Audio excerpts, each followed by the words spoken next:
بسم الله الرحمن الرحيم.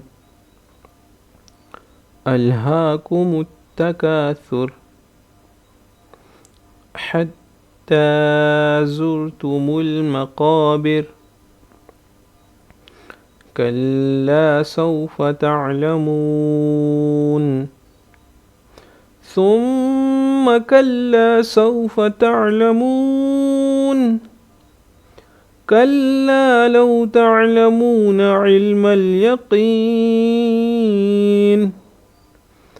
لترون الجحيم ثم لترونها عين اليقين ثم لتسألن يومئذ عن النعيم.